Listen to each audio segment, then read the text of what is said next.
Dios les bendiga, hermanos, amigos. Qué lindo poder estar en la casa de Dios, qué lindo poder estar juntos.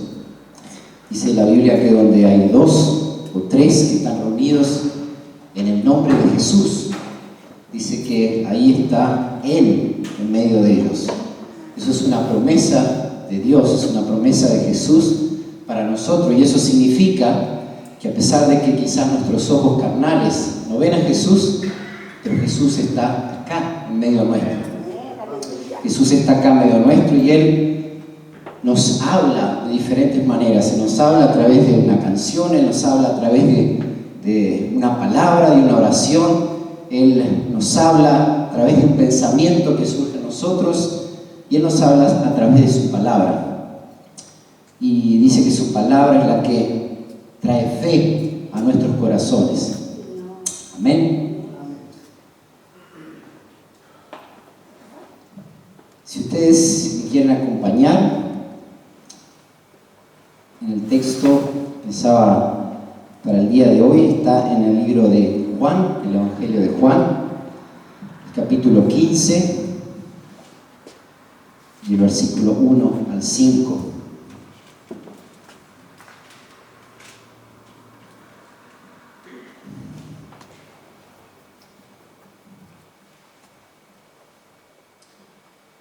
Este era el tiempo de la Pascua en Jerusalén. Y el tiempo de la Pascua era un tiempo la celebración de la Pascua era muy importante para el pueblo judío, el pueblo de Israel. Y en este momento se encuentra Jesús con sus discípulos. Ellos ya habían participado de la comida, de la cena de la Pascua, y ya están saliendo del aposento alto, o sea, del lugar donde ellos se habían juntado, Jesús con todos sus discípulos, para celebrar justamente la Pascua, que en realidad vendría a ser la última Pascua que Jesús iba a poder estar aquí en la tierra como hombre. Y esta cena de la Pascua había sido muy especial para los discípulos, porque en esta cena ellos participaron de muchas cosas. Jesús les habló de muchas cosas, pasaron muchas cosas en esta noche, y aún la cena fue de una manera muy especial. Partimiento del pan y de la copa, en donde Jesús le dijo: este es mi cuerpo que por vosotros es partido, y esta es mi sangre que por ustedes es entregada. Pero hubo algo en esa cena que a los discípulos les dolió. Y lo que pasó en esa cena fue que Judas, alguien que para ellos era un amigo, alguien que había estado con ellos durante los últimos 3 años de su vida, y había sido algo muy íntimo porque estaban todo el tiempo juntos. A donde Jesús iba, ellos iban también. Pero lo que pasó en esta noche fue que en un momento de la cena, Judas salió como corriendo de allí de esa cena, y salió así porque fue acusado por Jesús como traidor. Así que mientras salían de ese lugar donde habían comido y estaban caminando, los discípulos estaban cabizbajos, estaban pensando, nadie decía nada. Iban camino a un lugar que se llamaba Cedrón. En ese lugar había un huerto, y ese huerto era el huerto de Getsemaní, que era un lugar donde Jesús acostumbraba a ir con sus discípulos para orar. Y de repente, mientras estaban caminando, Jesús se detiene y se pone a mirar en el frente de ellos, que había un monte así como escalonado en terrazas, y se dice que en ese monte estaban las mejores uvas que había en esa zona. Así que Jesús se pone a pensar un poco y de repente dice lo siguiente, que está en el capítulo 15 de Juan: yo soy la vid verdadera y mi Padre es el labrador. Todo pámpano que en mí no lleva fruto lo quitará, y todo aquel que lleva fruto lo limpiará para que lleve más fruto. Ya vosotros estáis limpios por la palabra que os he hablado. Permaneced en mí y yo en vosotros, le dice Jesús a sus discípulos. Como el pámpano no puede llevar fruto por sí mismo si no permanece en la vid, así tampoco vosotros si no permanecéis en mí. Yo soy la vid y vosotros los pámpanos. El que permanece en mí y yo en él, este lleva mucho fruto, porque separados de mí nada podemos hacer. Señor Jesús, te damos gracias por esta reunión, te damos gracias por este día que podemos estar juntos aquí delante de ti. Señor, yo te doy gracias ahora también por esta palabra. Quiero pedirte, Señor, que tú estés hablando a nuestras vidas, Señor. Un día, Señor, te dirigiste a tus discípulos y les dijiste estas palabras directamente para ellos, Señor. Pero yo quiero pedirte, Señor, que tú nos hables a nuestros corazones. Espíritu Santo, gracias porque estás aquí en medio nuestro. En el nombre de Jesús. Amén. Esto que yo les contaba podría ser como sucedió en el momento en que Jesús dijo estas cosas. Ya eran las últimas horas que a Jesús le quedaba antes de que en ese huerto del Getsemaní, donde él tuvo esa intensa oración al Padre, iba a ser más adelante arrestado para ser juzgado y crucificado. Y en esta última semana de Jesús ahí en Jerusalén, fue realmente muy intensa, había muchas cosas que pasaron. Y cada momento que Jesús tenía para poder estar con sus discípulos era momento que él aprovechaba para enseñarles y para contarles una cantidad de cosas que él sabía les iba a servir cuando él los tuviera que dejar, ya que iba a ser crucificado, iba a morir y un día iba a resucitar para volver a su Padre en los cielos. Y esta era una de las cosas que Jesús les dijo, entre muchas cosas, y lo podemos ver en el libro de Juan, cuántas enseñanzas Jesús le da a sus discípulos, cuántas cosas tan importantes Jesús le dice justamente en estos últimos días, aunque seguramente le haya hecho muchas cosas, pero en estos últimos días Jesús le dijo muchas cosas a sus discípulos que luego ellos se dieron cuenta y dijeron, Jesús tenía razón. Y en este texto que podemos ver aquí del pámpano y de la vid, Jesús usa algo que acostumbraba usar, algo que es una alegoría, se dice, o sea, él usa una figura para poder presentar una idea, una verdad que él quería decir. Y aquí Jesús es la vid verdadera, como dice, el Padre es el labrador o el cultivador, el dueño de la tierra, y los pámpanos o las ramas son aquellos que han creído en la palabra de Jesús. Y en este verso habla de dos tipos de pámpanos, o dos tipos de pámpanos, unos que dan frutos y otros que no dan frutos. Y aquellos que no dan frutos podrían ser quizás cristianos que son superficiales, o sea, de labios hacia afuera, o cristianos como dice el apóstol Pablo a los Corintios, que ustedes son cristianos carnales. Podría ser que se refiere Jesús a estos pámpanos que no dan fruto. Y estos versículos empieza diciendo Jesús, yo soy la vid verdadera. Y cuando Jesús hablaba de la vid, realmente sabía que los discípulos entendían de qué estaba hablando, porque en aquellos tiempos el asunto de plantar la vid era muy común en las tierras de Palestina, así que él sabría que los discípulos sabían todo el proceso de plantar la vid, cuánto costaba, los años a veces que llevaba antes de que esta vid empezara realmente a dar fruto. Y Jesús, pienso que él entendería que los discípulos sabían que cuando la vid crece, se da justamente esto, que da dos tipos de ramas. Unas ramas que dan frutos y otras ramas que no dan frutos. Y esas ramas que no dan frutos, dice que entonces este cultivador viene y las tiene que cortar lo más cerca del tronco posible para que estas ramas que no dan fruto no le corten la energía o la fuerza que en realidad la vid o la viña tiene para el resto de toda la planta.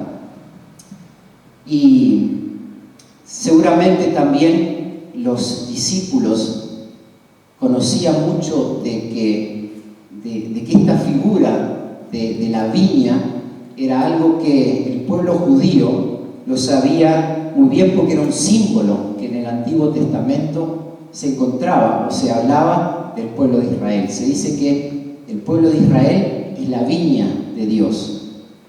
Lo que es muy curioso es que todas las veces que se habla del pueblo de Israel como la viña de Dios, siempre se utiliza para hablar del pueblo de Dios en degeneración, o sea, pueblo de Dios que se estaba perdiendo, que estaba haciendo cosas malas, o justamente a veces por el juicio que les venía por estar en caminos errados y equivocados. Entonces Jesús se llama a sí mismo: yo soy la vid verdadera. Pienso que los discípulos enseguida hicieron esa comparación. El pueblo de Israel es la viña de Dios, pero Jesús es realmente la vid verdadera. Y que cuando Jesús está diciendo esto, está como estableciendo un principio. Y es que la verdadera salvación no viene ni por ser judío o no viene por ninguna otra calificación externa, sino que viene por estar arraigado a Él, por estar agarrado a aquel que es la viña verdadera. Y luego dice: todo pámpano que en mí no lleva fruto, o sea, empieza diciendo: yo soy la vid verdadera. Luego, todo pámpano que en mí no lleva fruto, lo quitará, y todo aquel que lleva fruto, lo limpiará para que lleve más fruto. ¿Qué significa entonces llevar fruto en Jesús? Si yo le preguntara a ustedes, ¿qué les parece? ¿Qué es llevar fruto en Jesús para ustedes? Las almas. ¿Cómo? Las almas, Señor. Ganar almas para el reino de Dios. ¿Qué más podría ser dar fruto para Jesús? Desarrollar los frutos del Espíritu Santo. Ajá, fruto del Espíritu Santo. ¿Algo más que piensen? Dar fruto para Jesús. Yo soy la vid, o yo soy el pámpano, y yo doy fruto. La fe en Jesús que muestra la gente. La fe en Jesús que podemos mostrar.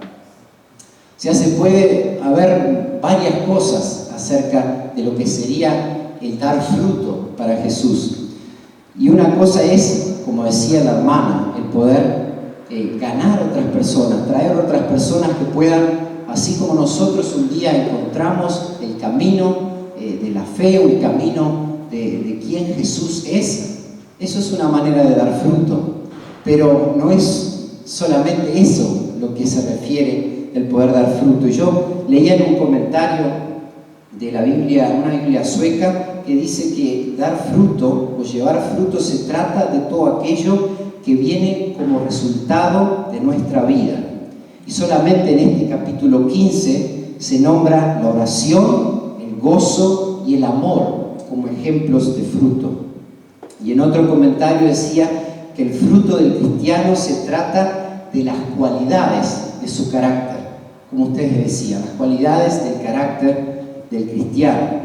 Y algunos textos que hablan de esto. En Efesios capítulo 5 dice: porque ustedes antes eran oscuridad, pero ahora son luz en el Señor. Vivan como hijos de luz. El fruto de la luz consiste en toda bondad, justicia y verdad. Y en Filipenses 1 dice: llenos del fruto de justicia, o en otra traducción dice las buenas acciones, que se produce por medio de justicia o por medio de Jesucristo para gloria y alabanza de Dios. Y en Romanos 6 dice: mas ahora que habéis sido libertados del pecado y hechos siervos de Dios, tenéis por vuestro fruto la santificación y como fin la vida eterna. Y luego un texto, el texto de Gálatas 5, como decía ese texto que decía Belén, que es tan conocido justamente acerca de lo que es ese verdadero carácter del cristiano, como realmente deseamos ser.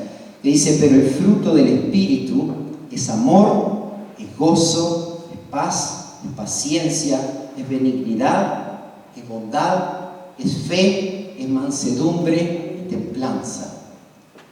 El carácter que cada uno de nosotros queremos tener cuando caminamos cerca de Dios.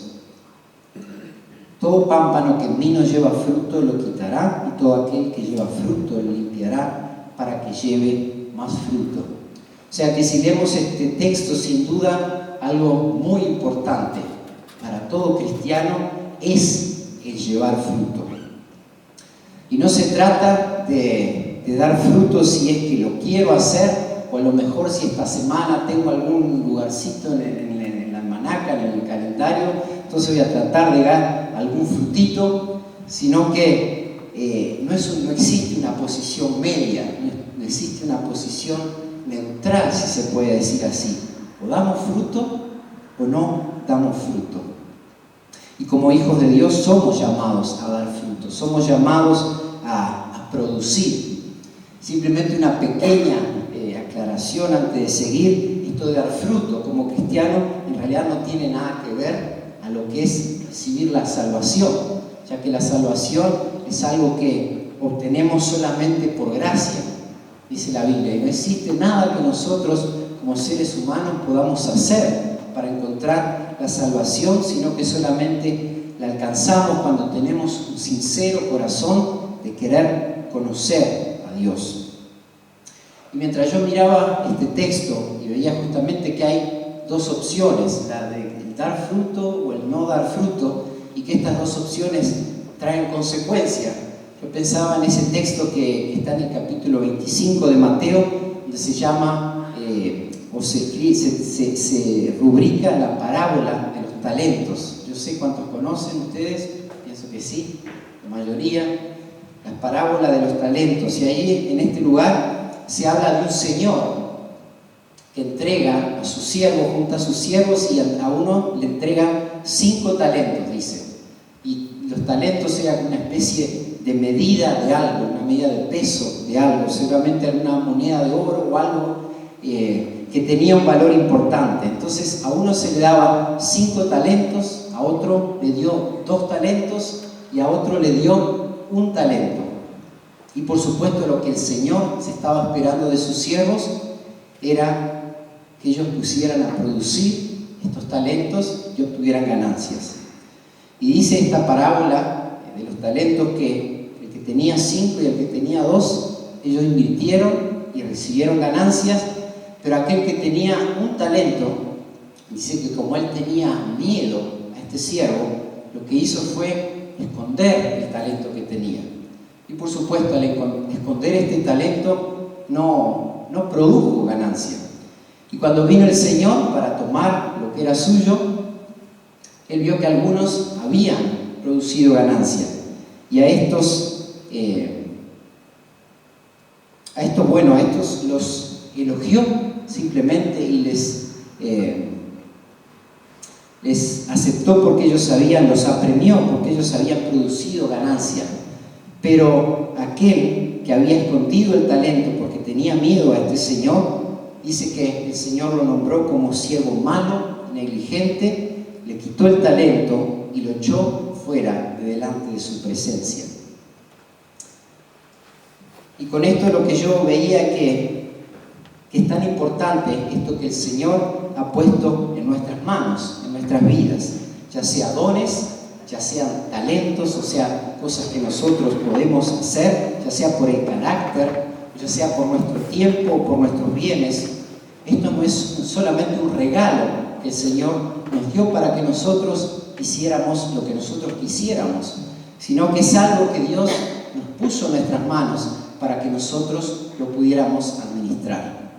Esto es algo, pienso yo, muy importante que nosotros podamos tener bien en cuenta, de que todo lo que el Señor nos ha dado y nos ha puesto en nuestras manos, lo ha hecho para que nosotros lo pudiéramos administrar, para que nosotros pudiéramos hacer algo bueno de lo que el Señor nos ha dado. Y en esta figura de la vid y de los pámpanos, o también en la parábola de los talentos, vemos que en lo que es la vid y los pámpanos, viene el cosechador para probar, a ver si estos pámpanos dieron fruto o no dieron fruto. Y en el caso de la parábola, viene el Señor para probar, a ver si estos siervos dieron ganancia o no dieron ganancia. Y en la Biblia está escrito que un día vamos a ser probados por Dios. Un día vamos a ser probados si es que lo que Él puso en nuestras manos, todos los dones, todos los talentos, todas las cosas que a veces pensamos, ¿por qué justamente en esto yo me puedo desarrollar? ¿Por qué justamente en esto yo puedo ser bueno en hacer algo? Y es algo que el Señor nos ha dado para bendecir, pero un día vamos a ser probados, a ver si pudimos producir o no en cuanto a lo que se nos dio. Y en cuanto a esto de ser probado, en realidad no tiene nada que ver la cantidad. En la parábola de talentos dice que el Señor le dio como Él quiso, a unos 5, a otros le dio 2 y a otros le dio 1. O sea que no es la cantidad lo que tiene la importancia, sino la fidelidad, que seamos fieles a lo que se nos entregó. Cuando yo pensaba en esto, que se nos entrega algo para administrar y que un día el Señor nos va a probar qué es lo que causa en nosotros este conocimiento, qué es lo que causa en nosotros cuando entendemos que es así. Causa en nosotros miedo, como lo hizo en este que se le dio un talento, miedo de estar haciendo las cosas mal, miedo de estar haciendo las cosas no de la suficiente manera, o es algo que causa un deseo, una expectativa de poder servir con ese talento que se nos ha entregado. Y yo pienso que la respuesta a esta pregunta, ¿qué es lo que causa?, es un poco la imagen que nosotros tenemos de Dios. ¿Cuál es la imagen que nosotros tenemos de ese labrador, de ese cultivador? ¿Qué imagen nosotros tenemos de Dios? ¿Lo vemos solamente como alguien que juzga y que condena? ¿O lo vemos como alguien que sí es un Dios poderoso, es un Dios justo, un Dios que sí va a juzgar, pero también un Dios que a la misma vez es nuestro Padre amante, un Dios que es misericordioso, un Dios que es paciente y un Dios que en realidad conoce cada una de nuestras debilidades? ¿Cuál es la imagen que nosotros tenemos de Dios? Esto realmente es muy importante y muchas veces decisivo de qué manera nosotros actuamos, de qué manera nosotros nos animamos a hacer cosas, porque si tenemos la imagen de un Dios solamente que juzga y que condena, nosotros vamos a tener una vida como hijos de Dios así reprimidos. Nos va a costar hacer las cosas o vamos a tener miedo de que nos estemos haciendo las cosas bien o estemos haciendo las cosas mal. Tenemos la imagen de ese Dios amante, ese Dios que nos ama, y quizás poder soltar, poder dar rienda suelta a las cosas que el Señor nos dio para que nosotros las pusiéramos al servicio. Yo pienso que el Señor nos ayude, ¿verdad? El Señor nos ayude a poder tener una buena imagen de Dios, una buena imagen de ese Padre amante, de ese Padre que tiene misericordia de nosotros. Se podría decir unas cuantas cosas más de este versículo justamente que leímos ahora, pero yo pensaba tener en cuenta estas 3 cosas. Una, que como cristianos somos llamados a dar fruto y esto es una condición y no una opción. Y luego que un día vamos a ser probados en cuanto a las cosas que se nos entregó. Pero una tercera cosa también y bien importante es que el que nos va a probar es nuestro Padre amante, que dice la Biblia que es tardo para la ira y grande en misericordia. Y en Jeremías dice que tiene para con nosotros pensamientos de paz y no de mal. Y luego más adelante dice el texto: permaneced en mí y yo en vosotros. Como el pámpano no puede llevar fruto por sí mismo, sino permanece en la vid, así tampoco vosotros, si no permanecéis en mí. Yo soy la vid y vosotros los pámpanos. El que permanece en mí y yo en él, este lleva mucho fruto, porque separados de mí nada podéis hacer. Porque separados de mí, nada podéis hacer. Yo trataba que ese texto entrara realmente en todo mi interior. Separados de mí, nada podéis hacer. Amén. Y en realidad esta es una declaración bastante fuerte que Jesús hace, que yo pienso que nadie tiene la suficiente autoridad como para poder ni siquiera decir algo que se asemeje a esto. Separados de mí, nada podéis hacer.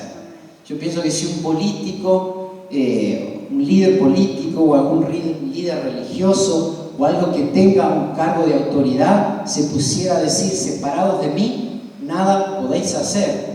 En realidad es una frase que suena bastante negativa, me parece a mí. Y si alguien así, un líder político, un líder religioso, me dijera esto y yo me sintiera así, que separado de este hombre yo no podía hacer nada, yo pienso que en realidad sería una persona bastante reprimida, sería una persona que tendría una muy baja estima, sin personalidad, sin el poder de elegir. Pero a la misma vez yo pensaba que cuando esta frase, separados de mí nada podéis hacer, fue dicha por el Creador de los cielos y de la tierra, fue dicha por aquel que durante 3 años de ministerio sanó enfermos, liberó oprimidos, sacó a cautivos de sus prisiones, habló con palabras llenas de autoridad y estuvo dispuesto a darlo todo, aún su propia vida, para que hombres y mujeres que le rechazaron, le negaron, le escupieron, le bofetaron, tuvieran la oportunidad a través de Él y solamente de Él alcanzar la salvación y sus vidas y el perdón de sus pecados. Entonces esta frase, pienso yo, que suena bastante distinta.